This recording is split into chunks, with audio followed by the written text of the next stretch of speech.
Hello, hello, hello, everyone. It is August 17th, and today would have been Bernardo's 124th birthday. My name is Erica. If you don't know me, I am Bernardo's oldest grandchild, and I'm also the legacy manager for his books and, his memory and interesting sort of trivia about Bernardo. I spent a lot of time with him. He was born in 1901 in Victoria, Brazil. He immigrated to the United States as a young boy with his father around the age of 5 years old. He lived a very long and healthy life, and at the end of that life, he left this mortal coil on December 19th, 2015 at the age of 114. In Tempe, Arizona.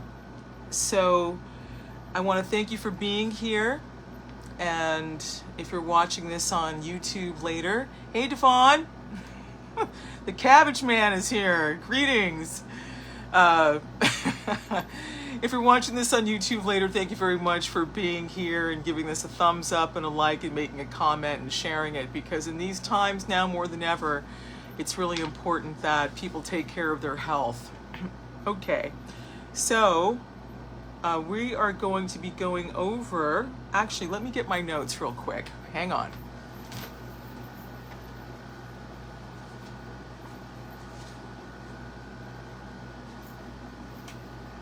I'm back. Okay, so we're going to be going over today 2 of Bernardo's top 10 foods. If the sound is okay and you think you can hear me okay, let me know. I just realized that I didn't put in my fancy microphone. What do you think of the sound, Devon? What do you think of the way I sound on this? Sound okay? Could be a little bit better? Let me put this microphone in real quick.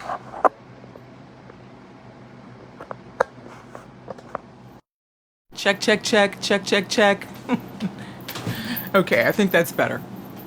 Okay, so we're going to be covering 2 of Bernardo's top 10 foods. Thank you. This is called Offerings for the Temple. So I'm going to be going over cabbage, and I'm also going to be going over beans. So neither of these are considered very glamorous or very sexy, but they have a lot of health benefits for you. I'm going to be reading from Bernardo's book, Age Less, Live More, Achieving Health and Vitality at 107 Years and Beyond. And then I'll also be pinning this. I'll be pinning this to the comments if you're watching on YouTube, and then I'll be putting the links also on the Facebook. So let's get right into it, not waste any more time. All right, so starting with page 123. Hey, New Dean Evans. Nice to have you here. Okay, cabbage. 2 heads are better than 1. Cabbage is a great vegetable, not just for its abundant vitamins, but because of a number of healing properties, both internally and externally. It also enjoys a long and illustrious history, a valued staple among cultures all over the world. So we're going to get into the history now. Bernardo's going to break it down for us. Cabbage is a cole, C-O-L-E crop, and among its close relatives are kale, cauliflower, broccoli, and Brussels sprouts. Some of these were found in the wild, but others, like Brussels sprouts, were the result of thousands of years of selective breeding. Wild cabbage has been cultivated for perhaps 4,000 years and domesticated for 2,500 years. It was originally harvested for its medicinal qualities, but soon found its way into the diet of many peoples. One reason for this is that it is so prolific. It grows quite rapidly and produces more edible vegetables per acre than any other plant. Another is that it keeps well over the winter. It appears that the Celts introduced cabbage to Europe around 600 BC. It was not the closed head variety that we think of today, however, but a loose-leafed version. The head type was developed by Northern European farmers in the Middle Ages. The English name of cabbage comes from the old French word caboche, which means head, right? So when we talk about cabbage, we'll also say, pick up a head of cabbage. So that's where that comes from. The Egyptians, and later the Romans and Greeks, loved cabbage. It was thought to stave off the effects of too much alcohol and was said to make you feel as if you had not eaten, meaning that it was not filling and allowed more room for drink. Even today, it is thought of as a hangover remedy. They were also well aware of the characteristic odor of cabbage. The Greeks had a saying, "Cabbage twice cooked is death." In the Far East, pots containing cabbage that date back to 4000 BC have been found in Shenxi province in China.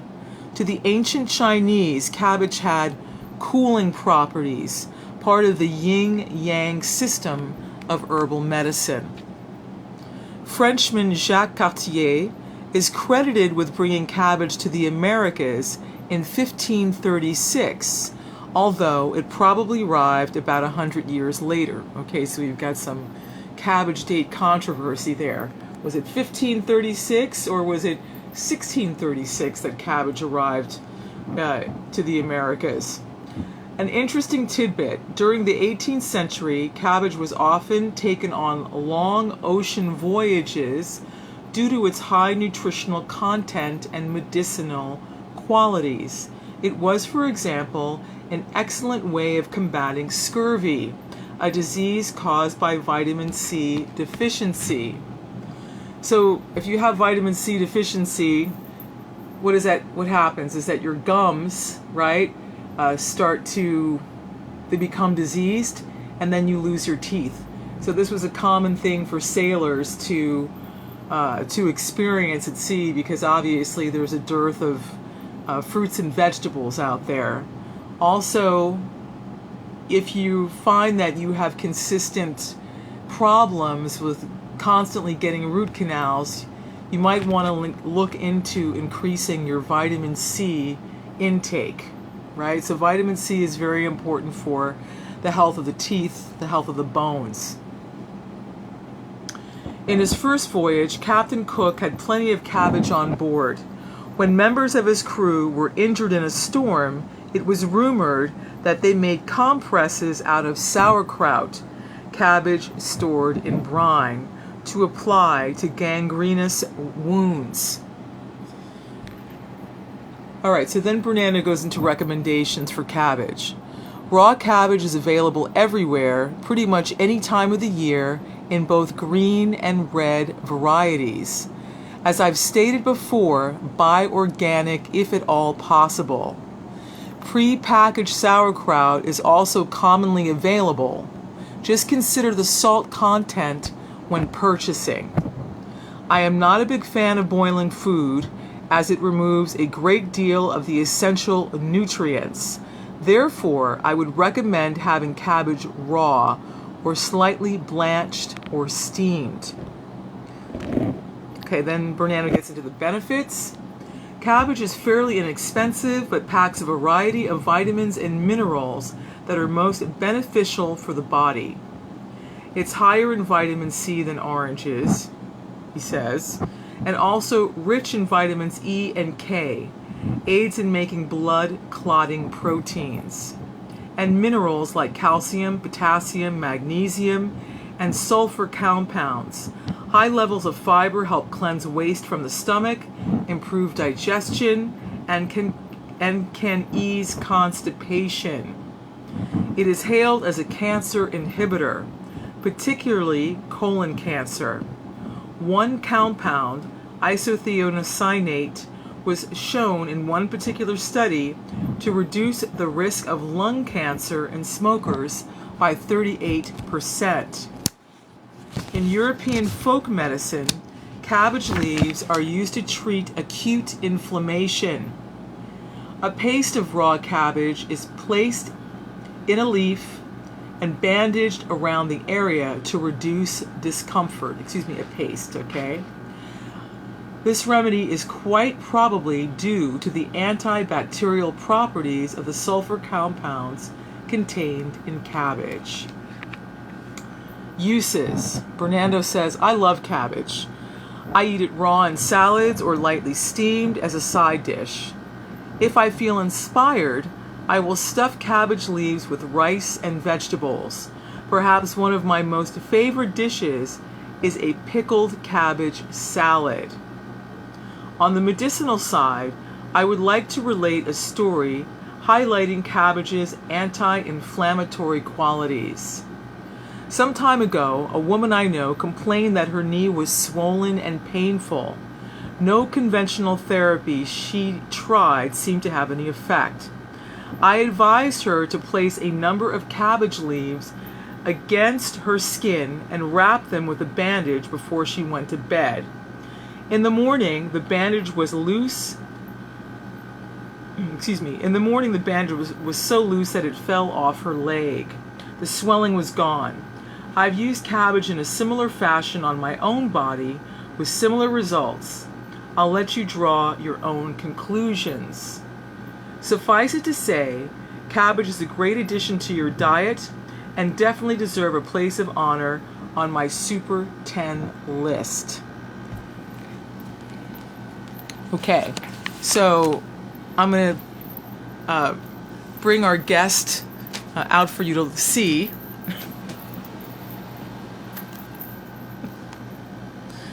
This is our guest today. This is a head, or a caboche, right? A head of green cabbage. This is not Savoy cabbage, right? You may have also seen Savoy cabbage, which is spelled Sovoy, which is kind of lighter in color, and the leaves are more lightweight. This kind of cabbage, this green cabbage, is a little bit more dense, and it's really interesting to look at it and see how many veins are in it, right? Very interesting. So a lot of times you get clues about the benefits that vegetables have for you just by looking at them, right? So you'll notice that in carrots, if you cut it, the width, it looks like there's a little eye, because carrots, because of the vitamins in the carrots, are actually good for your eyesight. So I also wanted to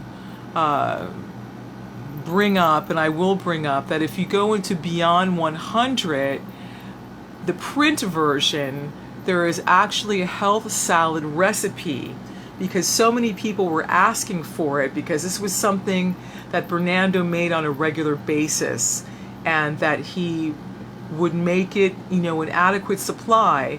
So if he wanted to have that, with his lunch, or if he wanted to have that as a side dish to accompany his dinner, all he had to do was take it out of the ice box, put it on his plate, and dress it with a little olive oil. You could also dress it with some fresh tomatoes, and if you like avocado, you can dress it with some fresh avocado. It's really delicious.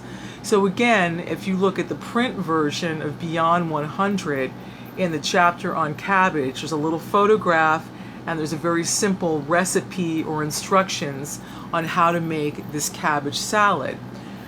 Now, there is a difference between green cabbage and red cabbage, or purple cabbage. Now, when Bernando was making his health salad, he was using both kinds. He wasn't just using one or the other. So if you want to get a wider variety, or I should say a wider spectrum of vitamins and health benefits, you want to use both kinds of cabbage in your health salad. Just as an aside, he originally learned about this health salad when he was sailing at sea. Bernando worked as a merchant marine during the Second World War. And during that time, you would stop into ports of call, of course, friendly ports of call. And he had the opportunity to go to Haifa during the Second World War, which would have been in the 40s. And that's where he first had his cabbage salad, right? Because that's a common thing. If you go to that part of the world, that is a common thing that people will even actually eat for breakfast. People will actually even have this kind of a health salad for breakfast. Here, in the United States, we don't really think about eating salad for breakfast. But in that part of the world, that was pretty common. So let me just talk about the benefits of purple cabbage here versus green cabbage, right? So green cabbage is very high in vitamin C, right? So it's definitely good as a winter vegetable, because in the wintertime, it's going to be hard to obtain, depending on where you live, but for most of us, it's going to be hard to obtain fresh citrus, right? Fresh oranges and fresh grapefruit juice and fresh lemons and fresh limes. If you're lucky enough to live in the Mediterranean, or if you live like in Arizona, or if you live in Florida, someplace like that, then you can get those things. So, cabbage is a great alternative. So that's green cabbage. Now, purple cabbage, it has 30% more vitamin C than green cabbage, and it has 10 times more vitamin A than green cabbage, and it has a higher iron count than green cabbage. Green cabbage, however, on the other hand, is higher in vitamin K, it is higher in folate, and it is higher in vitamin B6. So you can see that if you use both these kinds of cabbages, if you have the ability to do that, when you're making your Bernando LaPallo recipe for a health salad or a cabbage salad, it would be desirable to use both of these so you get the optimal amount of vitamin C, of vitamin A, of iron, of vitamin K, of folate, and vitamin B6. Okay, what else did I want to say about cabbage?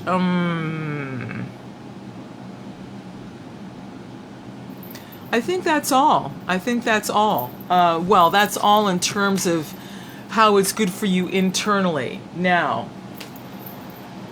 I've posted, every now and then I'll post a photo of cabbage, just the cabbage leaf, right? So Bernando mentions this remedy, right, that he used to help a woman gain some relief from inflammation, right? That she was experiencing. I remember him talking to me about it, just in terms of giving some relief, also in terms of arthritis, right? Because arthritis can be a thing as we get older. So what you can do is you take the cabbage leaf and you would cut the stem out, right? You would cut this hard part out, and then you would simply take this and you would put it over your kneecap, and then wrap some bandages around it snugly, right, so it doesn't fall off, and keep that on you overnight, right? So in his testimony, he is saying that the woman that he recommended this for, the inflammation and the swelling went down so much that the bandage actually fell off and all the cabbage leaves became loose, and she had that relief when she woke up the next morning. You can do it that way, or as he suggests, you could also make a paste out of the cabbage leaves, right? So you would take the cabbage leaves, you would cut this hard stem out. Hi, Michael. You would cut the stem out, chop it up, and you would put it in something like a Cuisinart, right? With a little moisture, right? Not too much, and you would blend this up. You might need to use a few leaves. You would blend this up as if you were making a pesto, and then you could apply it that way, right? Kind of like a compress. So when you're using herbs and you're using things like this, there's a few different ways that you can go about applying it, depending on your needs, right? Depending on what's best for you. how to do that. The other thing I wanted to say about his cabbage recipe is that using green leaf cabbage or Savoy cabbage, which is also green if that's what you have available to you, and also using red leaf cabbage, otherwise known as purple cabbage, you chop these up very, very fine after removing the core, right? After removing the hard part. If you're lucky enough to have that handy kitchen utensil, which is called a mandolin, that's what restaurants use to get their salads, right? Or whatever dish it is that they're serving en masse, right? Vegetables and salads like that to look the same every time. So if you don't have the steadiest of hand, Bernando had very, very steady hands. And also he was an experienced chef. You could get something like a mandolin, right, to get that consistent thinness for your cabbage. The other thing that you're going to put is that you're going to put carrots in it, right? Now, personally myself, I do not use Bernando's method. Again, Bernando was an expert chef. I'm a little bit of a lazy chef. So Bernando would take carrots and he would cut them in half and he would cut them again, and then he would very thinly slice the carrots so they were like matchsticks. It was really a pleasure watching him cook. He would also use red bell pepper, right? So you core it, you cut it in half, and again, you slice it in, very, very, very thin. You want the cabbage and you want the carrots and you want the red bell pepper to all be the same thickness. And then, of course, he would use yellow onions, right? So you peel the yellow onions and then you cut them in half. You get rid of that little sort of core that can be there, and then you slice them very, very thinly, and then that would be mixed into the salad as well. So you take all these ingredients and you mix them together, and then you add an emulsion of honey and apple cider vinegar, right? I suppose you could use white vinegar too if you want, but I know that apple cider vinegar definitely has some very good digestive properties for you, because if you have digestive problems, right, cabbage is also going to help your digestion. In Korea, right, what do they make? They make kimchi. They make this kind of fermented cabbage. So when you do an emulsion of a combination of apple cider vinegar and the honey, and you mix that together, and then you massage the salad with all the different ingredients, right? The two kinds of cabbage and the onions. Oh, and the celery. I forgot to mention celery. Celery, fresh celery, chopped very, very thin, is also excellent for you. Excellent for your circulation as well. And the red bell pepper, that is going to essentially pickle the salad for you, right? Because pickling is done in brine. And what is brine? Brine is vinegar. That's essentially what brine is. That's how they, cucumbers are pickled, right? You can pickle onions, and you can pickle your health salad. The longer it sits, if you let that sit for about overnight, it's going to taste even better the next day, and it's going to retain its crunch. It's not just going to get soggy. Before you're going to eat it, right? Scoop that out, put it on a plate, put your fresh tomato on top, put your avocado on top, and then add your extra virgin olive oil. Do not put extra virgin olive oil in the salad before you go in to eat it, because it's going to be a big soggy mess, and you don't want that. So that is those are the tips and tricks in terms of cabbage, and you've just heard a plethora of reasons of why it was in Bernando's top 10 foods. Again, Bernando's health tips are very easily attainable. These are things that you can find in your local supermarket. These are things that you can find in your local farmer's market, your food co-op, or if you have a green thumb, you can grow cabbage yourself.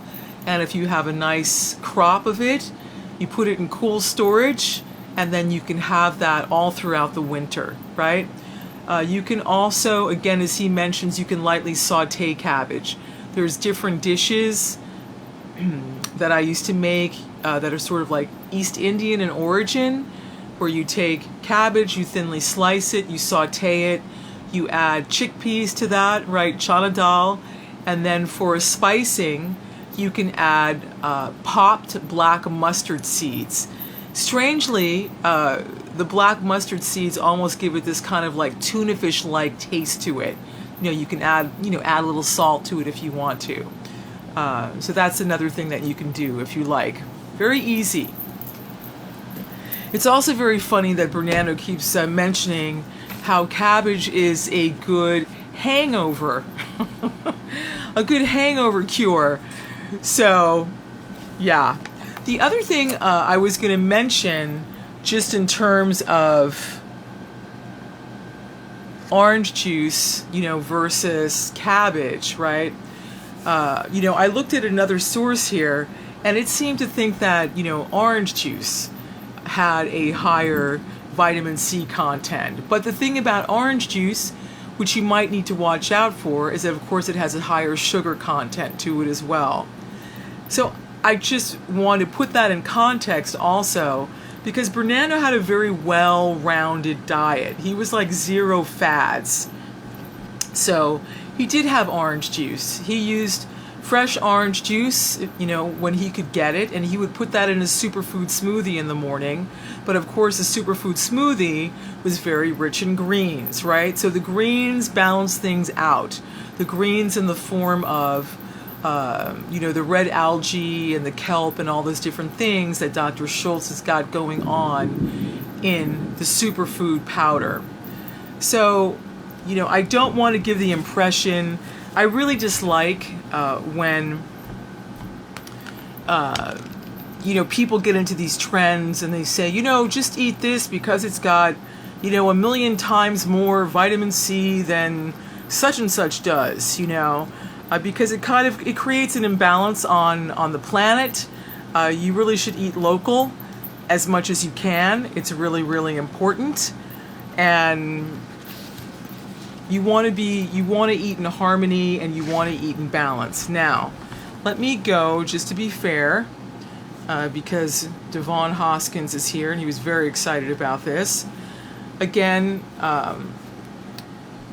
in Chapter 6 and Beyond 100, How to Live Well Beyond Your Second Century, cabbage is the star of Chapter 6. So I'll read what Bernando has to say about it then, because there's a few other things mentioned here. He says, cabbage is a descendant of a wild sea plant grown along the coast of England and parts of Europe. This head-shaped vegetable is very important food in Asia and Europe. And then he mentions corned beef and cabbage keep you healthy, or so the Irish say.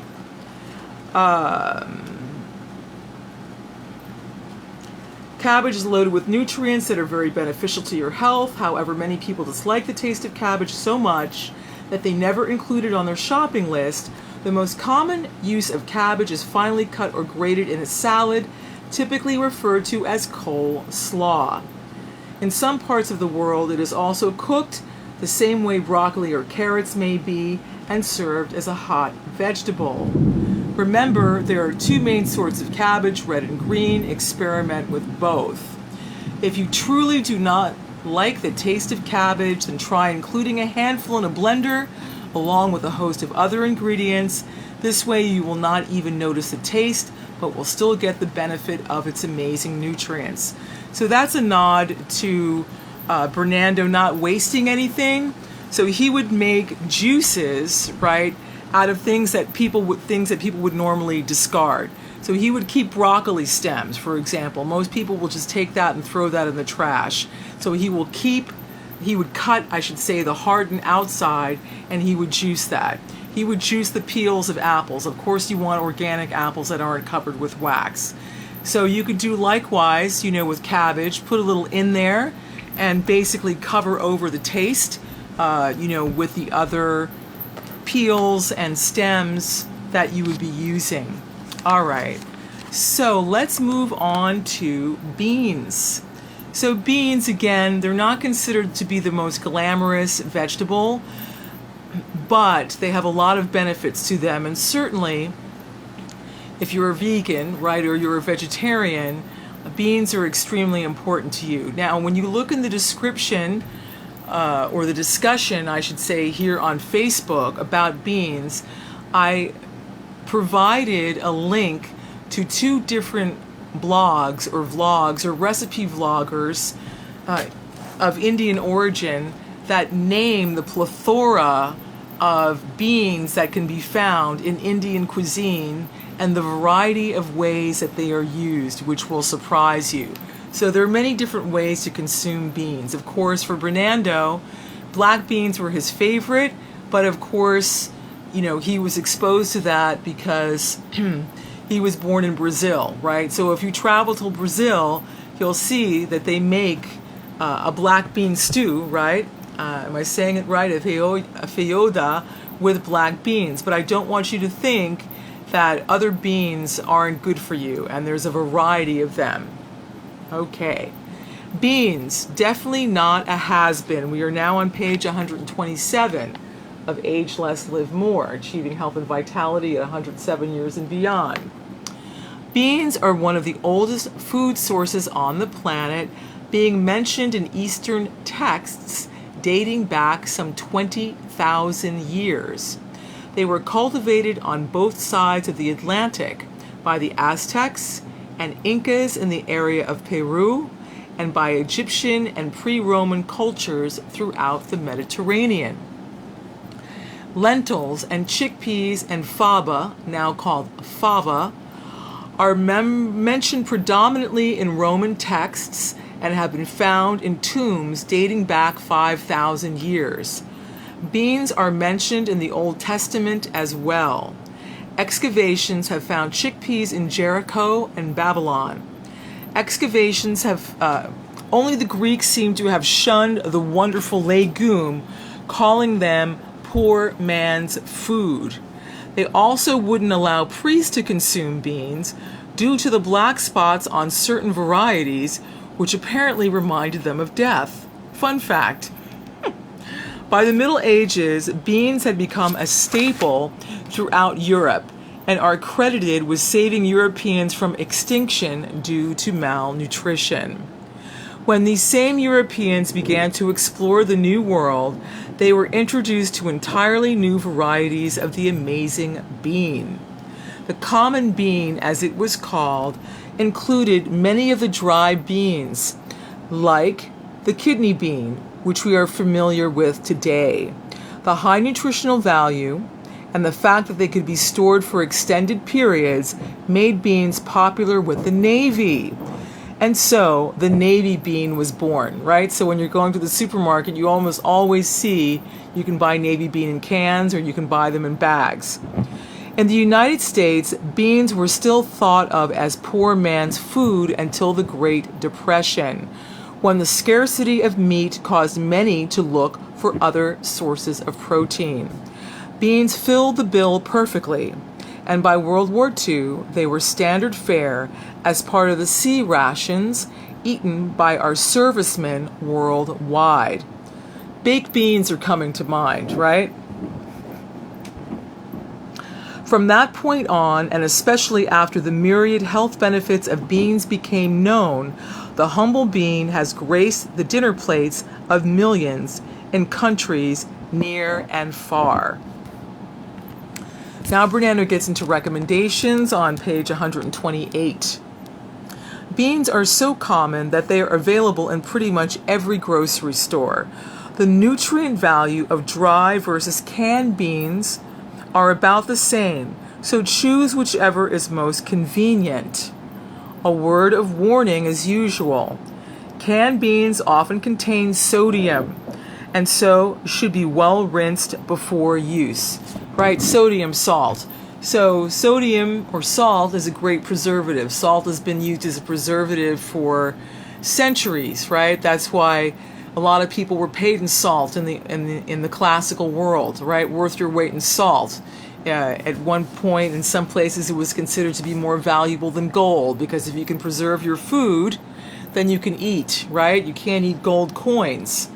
But again, You know, one thing I noticed when I was in the Caribbean back in the day, in the Bahamas, is that hypertension or high blood pressure was an issue for a lot of the Bahamian people because they were eating virtually all canned beans. They would go to the mainland, right? They would go on shopping trips to Miami, right? To Florida, and they would bring back huge cans of beans, but they weren't rinsing the beans out properly, and so a lot of them were experiencing hypertension, which can be fatal, right? You can get a heart attack behind that. So again, if you're going to use beans, sometimes I'll use canned chickpeas because I haven't had time to soak my own beans, right, or put them in a pressure cooker, but I always rinse them out thoroughly in a strainer before I will consume them. So that's just a word to the wise.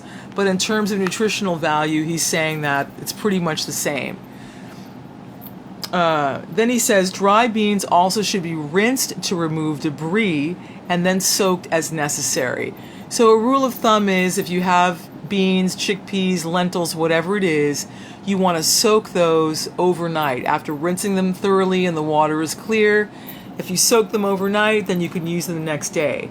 Another trick you can use also to get them on the road to being tender enough faster is that you can put them in a pot, bring them to a boil, and then turn it off, and then just let them sit like that, and they will expand a lot faster. So it can also increase the cooking time if you're doing this from scratch, right? And if you don't have a pressure cooker. All right, so now let's talk about the benefits. Hey, Alex. Hey, Joni. One of the benefits of beans is their very high soluble fiber content. This fiber latches onto cholesterol-laden bile in the digestive tract and removes it from the body. Some studies have shown a 10 to 20% drop in total cholesterol after 6 weeks of beans in the diet. So the serving size would be 3/4 to 1 cup per day, right? So you just have to make sure that you are eating things in the proper quantity, right, or in the proper dose to actually see a difference. So for those of you that may be struggling with a high cholesterol, right, you may consider adding beans to your diet in this amount, 3/4 of a cup, to a cup a day, or maybe just a few times a week if you don't want to eat beans every day, to get your cholesterol levels down. The same fiber seems to improve insulin function in diabetics by creating more insulin receptor sites within the body, allowing insulin to more easily bond to the cells that need it, right? So Bernando was very, very concerned about diabetes. I remember him talking to me about that repeatedly. He was very concerned about the children getting diabetes at such a young age, at the ages of 10 and so on and so forth, because of the different things that they were permitted to consume, like soda pop and sugary foods and all of that, instead of having a well-rounded diet. You've probably seen, I know I've seen 10-year-old children that look like they weigh 150 pounds and they're not even fully developed yet. 150 pounds is something that you would expect more in an adult, right? Not in a 10-year-old child that is still developing. So again, the fiber from beans can improve insulin function. Something to keep in mind. Beans are also very high in folate, which may help reduce the risk of birth defects and which is also needed to form red blood cells. So folate is needed to help develop the brain of the embryo, it's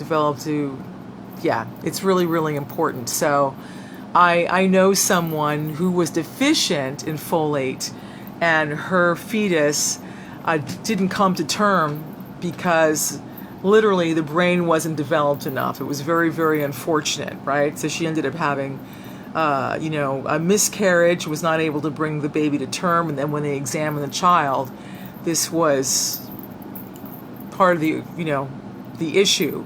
So ladies, you know, you really want to make sure that you get all your nutrients, right? If you're trying to become pregnant, because you're literally, you know, feeding that child and help building its entire body based on what you eat, right? And you can't give what you don't have. Okay. And recent studies have found that a number of compounds in beans, like isoflavones, for example, help keep normal cells from turning cancerous and inhibit cancer growth, right?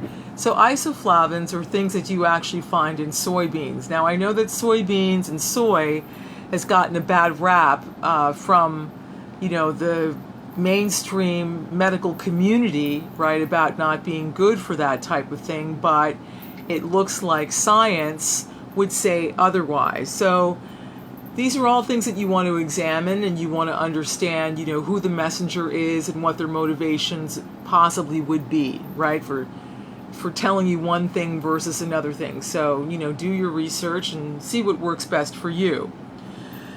Okay, so let me read that again. And recent studies have found that a number of compounds in beans, isoflavones for example, help keep normal cells from turning cancerous and inhibit cancer growth. Hispanic women traditionally have half as many breast cancer cases as Caucasian women, and the studies point to the high intake of beans in their typical diet as a likely cause, right? So if you look into definitely Mexican cooking, right, lots of beans there, or Puerto Rico, right, or, you know, basically in Latin American cooking, there is a high intake of eating beans. You know, there may be some meat in there as well, but, you know, it's in a stew, right? Another major benefit of a diet that includes beans is that they are a natural source of protein. While most animal proteins are considered complete proteins and that they contain all of the essential amino acids needed by the body, beans provide what is called complementary proteins. This means that by eating beans with a different complementary protein, like rice, for example, of course, Bernando would tell you brown rice, one can get complete proteins just as effectively as from animal products. Wheat products will also form complete proteins with beans, but I feel that rice is substantially healthier, especially considering the sensitivity many people have to wheat. So I just want to stop, and I want to sort of qualify that or elaborate on that. In the United States, we spray our crops like wheat and oats with a ridiculous amount of chemicals, like glyphosate, for example. That is a big problem. So over time, people have developed a lot of different kinds of food allergies, not necessarily because they're allergic to the food itself, but because they are having a very severe reaction to the chemicals in which that these foods have been drenched. For myself, I have noticed that when I am, in general, having baked goods like bread with flour that is coming from Europe, right? I don't experience digestive problems, right? When I was living in Europe and when I was living in France, the wheat that the baguettes and the breads and all those things were made out of were not sprayed to death like the ones here in the United States. The quality of the bread, the taste of the bread was so much better, right? When I returned to the United States, one of the things that I really did miss was the bread that I used to have in Europe, because the bread here was strange. I wasn't able to get a fresh loaf of bread that had just been baked that morning, right? And also, when I looked on the back of the label to see, when the expiration date on this loaf of bread was going to be, it was like a year into the future. And then when I looked at all the preservatives on it, I was like, yikes, right? I don't want that. So that's something to keep in mind. the other thing that's interesting about what he's saying about a complete protein is that you may or may not know that I'm a big Indian-phile. Like, I love vegetarian cuisine from India because it is so varied and so sublime. And so one of the things when I was first becoming a vegetarian, back when I was 18 and now I'm 62, was to have, you know, beans, right, dal, right, that could be like maybe like a green split pea or a yellow split pea or maybe a mung dal, right, and then we would have rice, and then along with that we would have a chapati.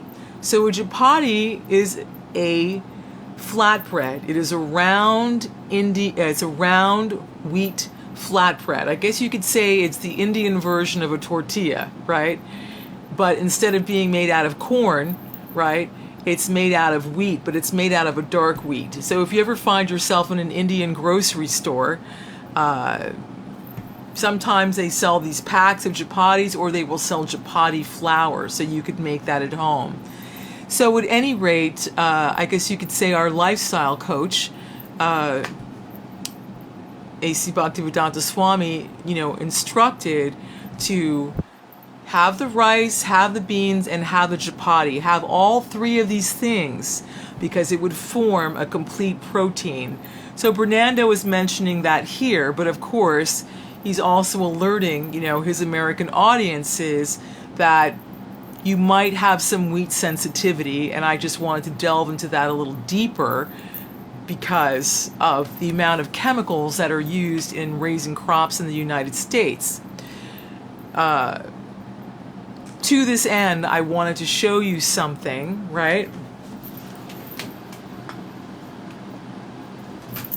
Okay, so this is brown rice, right? This is short grain brown rice. So Bernando is suggesting that if you're going to have beans to make a complete protein, to use rice. Of course, he would say use brown rice, right? Now, that being said, I know traditionally, I'm not sure what's going on now, but I know traditionally basmati rice, right, from India would have that white color because traditionally they would just dry it in the sun, right? So that's why it would be white. It wasn't white because it was bleached. It was white just from the sunshine. But, you know, these days you have to kind of double check everything. Now, the other way that I just wanted to share this is that you could get this complete protein, right? The easy way is that what I'm showing you here is a jar of rice and beans mixed together called khichdi, right? If you cook this up, it's turned into a staple dish called khichdi. Actually, this mixture has got lentils in it, right? It's got red lentils in it. It's got split mung dal in it, and it has basmati rice. So this is something that I eat on a regular basis. It's a complete protein. It's very easy to make. I rinse it out. I make sure it's clean, right? That it runs clear before I use it. And then I will put a little oil in the bottom of a pan. I will add my spices, like I will add cumin and I will add turmeric, for example. Then I will put this combination of rice and beans in the bottom of the saucepan. I will mix it together, right, so everything is coated, and then I'll cover it with water, right? I'll usually cover it with about an inch or two of water, bring it to a boil, and then bring it to a low simmer, of course, checking on it. And it's great. It's very convenient. It's something I use all the time, and it is a complete protein. And if you want to, you can add different vegetables in it. Like you could add carrots, chopped carrots to it. You could add fresh corn to it. You could add little pieces of green beans in it. You could add potatoes in it. You could add spinach in it. So many different things. And there you go. You've got your rice, your beans, and your vegetables all rolled up into one. Okay, so now let's conclude with uses. Because of the great variety of beans, they can be introduced in the diet in many ways. I prefer them as part of a salad or in a soup. Lentil soup is very good, and is one of those dishes that have been eaten for many thousands of years all over the world. A little gas notwithstanding, the humble and ancient bean should be on everyone's menu. So if gas is a problem for you when you're consuming beans, then again, you can put some ginger, right? Some fresh ginger in that, and you can also put some turmeric in that because turmeric helps with flatulence. Now, in terms of Bernando's preferences of having them in a salad, of course, there's great bean salads that you might have had at a party. He liked it in a soup. And if you look in the last chapter of Age Less, Live More, A Day in the Life, right? He talks about some different kinds of soups that he likes to consume in his diet. So he talks about, let me see, he talks about a tomato soup, he talks about a broccoli soup, and of course here in the earlier pages, he's been talking about a lentil soup. So that's another way that you could have beans. There's also a place around here in New York that has a fantastic lentil soup. If you ever have a chance to get your hands on some Egyptian style lentil soup, it is absolutely delicious. Does anyone have any questions? I don't see any questions or comments here. Don't see any. It's okay if you don't have them, but I like to check. Hey, Cindy Larson is here. Hi, Cindy.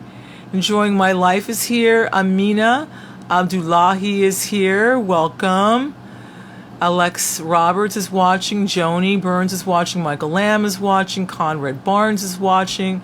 Robin Lolkus Bright is watching. Jennifer Tongring Flake is watching. Someone whose name I can't pronounce because I don't speak that particular language is watching, but thank you for watching. Nudine Evans is watching, and of course we've got Devon Hoskins watching. So, before I say goodbye to you on this 124th birthday live stream, I want to go through just some of the dolls, or just some of the legumes that I found. Okay, so in the comments section, oh my God, this is gonna, okay, hang on one second. Strange. Okay. All right, let me see if I can get this to cooperate with me. So odd. All right. I'm basically trying to pull up the list. Okay. I'm trying to pull up the list of different kinds of beans that I found on this blog, and for some reason my computer is being very, very strange about this. I don't know why. Of course. Okay, here we go. All right. So I just wanted to expand your horizons a little bit. If you... you're watching from Carl. Hey, Gold Coast, Australia is here. Thanks for tuning in, Carl. It's awesome. It's always fun to know where people are tuning in from. Okay, so I'm just going to go read, just for fun, some of the beans that you can find at the Indian grocer if you don't like, or you want to expand your horizons. So, and I put it in the comment underneath the other vlog from another dry bean recipes from another vlogger who, you know, does Indian food. So this one, A Guide to Indian Dal, Lentils, Beans, and Pulses, is by a lady named Pooja, and it was published on September 7th, 2022. And the name of her blog is called India File. Okay, so some of the ones that she mentions here is mung dal, right? So mung dal is like a green It's a green bean, very small. You can buy it split or you can buy it whole. It's very high in protein. It's very easy to digest. And it's also a great thing to have when you're not feeling well, you know, when you're under the weather, because it's so light, right? So if you don't want to have chicken soup, you could have yourself some mung dal broth. So there's 4 variations on it: whole with the hull, or you could have the hull removed, or you could have it split. Another kind of bean is they have something called masoor, right? Red lentil, tover dal. There's also chana dal or chickpeas. You're welcome, Rebecca. Dal. And then they call lima beans, they call it val. Let me see what else I can find. Okay, so you know there's 3 kinds, well, there's different varieties of lentils, right? So there's the French lentils, which you actually don't have to cook very long at all. I mean, French lentils will be done in like 30 minutes or less, depending on the quantity that you're cooking, right? So a lot of these beans, you have to soak them overnight and all of that, right? But not so the case with a French lentil. Then there's the red lentils, and then there's the green lentils. They're actually considered to be a pulse, so in the legume family. Okay, then it keeps going, and there's chana dal, right, or chickpea dal, so, or garbanzo beans, right? And in India, or if you go to an Indian store, typically you'll see 2 different kinds of chickpeas. You'll see the dark ones and you'll see the lighter ones. They have a slightly different taste. And then also as you peruse the aisles, you will notice that you can buy chickpea flour or besan, right? And so with the chickpea flour, you can either make sweets with that, right? There's something called, oh, I'm spacing out right now, but it's a common sweet in India. Just spacing out right now. Okay, that's right. It's called a laddu. Called a laddu. Or you can also make something called dokla. So dokla is a steamed chickpea flour cake, but it's a savory.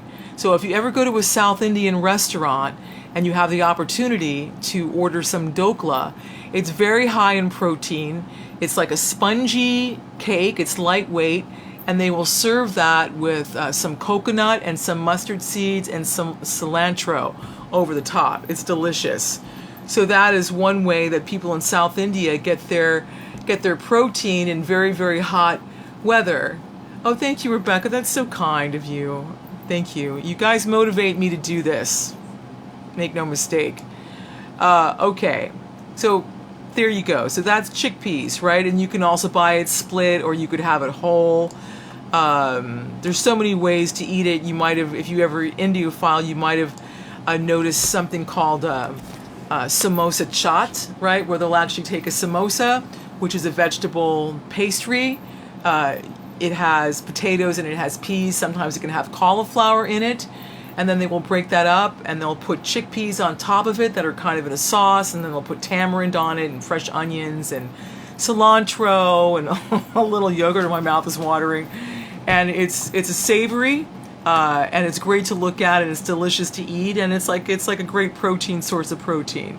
Okay, chawli, right? Chawli are basically black-eyed peas. So in India, there's at least 2 different versions of black-eyed peas. There's the light version that we're accustomed to in North America, and then they also have a darker version of it that's like reddish in color. So of course that can be split or it can be whole, right? Let's see what other kind of beans. I've already mentioned lentils, red lentils, green lentils. We've already talked about that. And then already talked about mung dal, which is green. Then they've got something called math beans, which I'm not really familiar with. I don't think I've ever had that in a dish. So that's something to look out for. And those can be had whole, or they could be had split, of course, or you could cook them in a pressure cooker. Then they have got different kinds of peas. We're familiar with this, right? You can have green split peas or you could have yellow split peas. That makes a great soup. It also makes a great khichdi. Or, you might have also heard of pigeon peas, right?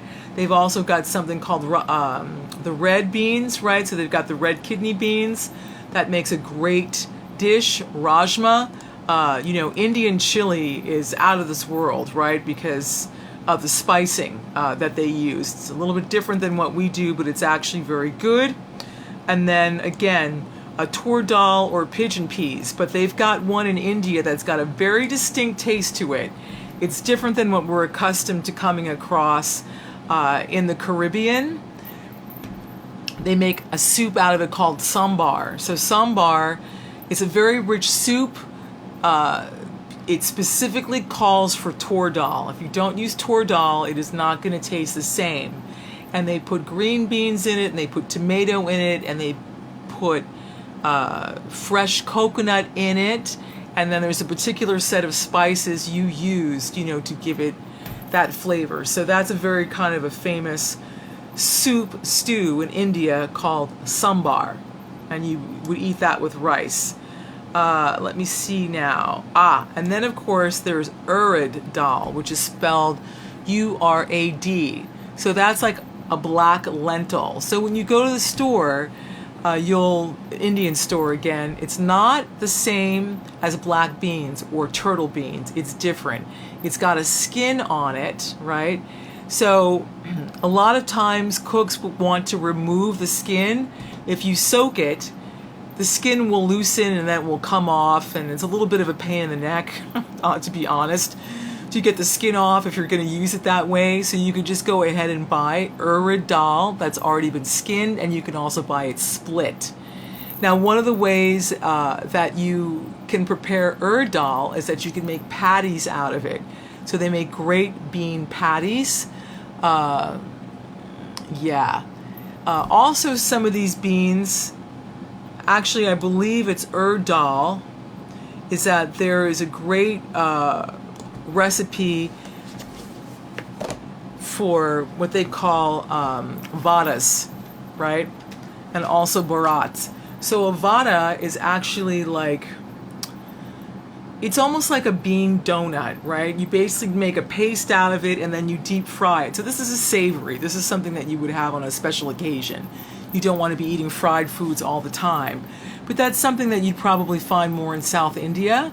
And they use like fresh coconut chutney and fresh cilantro chutney on it. So that's another way to have your beans. Another thing that they will do is that they will take this type of bean. Again, you soak it, you drain it, you grind it into a paste. Usually you will use like a little baking soda or a rising agent so it expands. And then you take it and then you would deep fry it, right? Like in ghee or something like that. And then you drain it and then you make a yogurt, right? A yogurt out of that, and you blend. It's probably a good idea to put them in the bottom after they've cooled because you don't want them to break. But then you would blend fresh dahi or yogurt in it, and what ends up happening is that they absorb all the yogurt and they expand. So this is like another kind of a savory dish. It gets quite hot in South India. So people are eating these kinds of cooling dishes with yogurt, and then you can dress it with like tamarind, sauce on it, for example. And then of course they also have lima beans, right? And then of course they also have fava beans. And then of course we have things like adzuki beans. So, beans are virtually unlimited. All right, so let me see what this comment is. I don't even like removing the skin of garbanzo beans. It's a pain. I just eat it in more of the fiber. I wasn't suggesting that you remove this. Well, I mean, yeah, that's true. I mean, garbanzo beans could have a slight skin on it, but they're not that thick. But the ones that I'm talking about on urad dal, I mean, it is kind of unpleasant. It is, actually. So I guess unless you're planning on blending everything up, it's best just to buy it split. So if you ever experiment with urad dal, let me know. and see how you feel about it. But, you know, again, also, if you're sort of making these other more sophisticated bean dishes that they do in Indian cooking, right, in vegetarian cooking, it's just kind of a pain. Speaking from experience here, you're like, oh my God, what have I done? There's also kind of a skin that comes off of mung dal too, but mung dal is like sort of much more refined, and it's not something you're going to choke on. Okay, to put it bluntly. All right, so let me see. So again, you know, after this is done, you know, go take a look in the discussion area of this event, and you'll see, you know, what I posted about, if you're curious about, you know, the myriad of beans that can be had for you coming from the East, which is more a variety, and then what we get here. Faith for you is here. Thank you for being here. Faith. Ishna Baldarak is here. Thank you for being here. Let me see. Who else is here? I think I got pretty much everyone. So yes, in closing, because it's now 7:10, thank you for being here. Yes, today would have been Bernando's 124th birthday, so this is sort of a celebratory thing that we're doing here. I want to tell you that all month long, it's free shipping. It's free shipping in the United States at any rate for Dr. Schultz. I like to think that over at Dr. Schultz, they maybe they did this in honor of Bernando. I don't actually know that, but I just always find it very interesting that it's always the entire month of August, and Bernando, of course, being born in the month of August today, August 17th, so I think that's very cool. And also you may have noticed the very cool photograph that I posted of Bernando at a book table that he was manning for a fundraiser for an outfit called Casa Brasil. They had an annual fundraiser at least once a year, maybe twice a year, because they had an orphanage over in Brazil and were sponsoring different children, and they very kindly allowed Bernando to have his book table. And of course, he had 2 copies of his new book, which is still one available in Portuguese, Além dos, actually Centenário, Como Viver Bem até Nosso Segundo Século. How's my Portuguese? And also, of course, Beyond 100, How to Live Well into Your Second Century in English. Oh, I got a bravo? Yeah. So, yeah, he would have been 124 today. Of course, his birthdays were always very grand affairs, very well attended. When he was in Arizona, he was definitely a media celebrity. If you haven't looked on this page in a while, last week I posted the way he was, some behind the scenes photos from a photo shoot that he did with Phoenix magazine that was kind enough to feature him as the oldest person in Arizona at the time, and he had a lot of fun with the crew there. Yeah, that really made his day. You're welcome, Gail. It's always nice to see you here. So the last thing I'm going to say is, you may have noticed that all the live videos are missing from this page. That is because Facebook has decided to delete all live videos after 30 days. So what I have been doing to show some love to YouTube is that I've been downloading these live videos that I'm doing here, and then I re-upload them to YouTube. All this to say that I suggest that you all subscribe to @ageless on the YouTube channel. I should say on the YouTube platform, to, you know, keep the benefit of this and to be able to share it for others. So, you know, we know that there's some changes going on. Nobody likes change. So that's a solution that I'm using for now. So please go over there, subscribe, and give it a thumbs up, and leave a comment. So I will be posting this video here later onto YouTube. If you're watching this on YouTube now, again, thank you very much for being here and giving it a thumbs up. You're very welcome, Rebecca. So it is now 7:14. I'm wishing you all a beautiful evening, night, afternoon, morning, wherever you're tuning into in the world. Again, my name is Erica. I'm Bernando's oldest granddaughter. The YouTube channel, the handle is @ageless. I'm pretty sure it's @ageless. If you'll notice on a previous post, actually the post where the video was about to be deleted on this page, I put the handle for the YouTube channel. So I'll do that again. I'll do that again here. I'll put this put it in the comments, or when I edit the video and put a new title on it, I will just put all those important links in it for the books, for Bernando's medicine chest list, for where to get Dr. Schultz's superfood. There's a link for the YouTube channel. Is there anything else I'm forgetting? I think that's about it. I appreciate you very much. I appreciate you too. Thank you very much. So, yeah, @ageless. Pretty sure that's what it is. I know it seems really short, but I think that's what it is.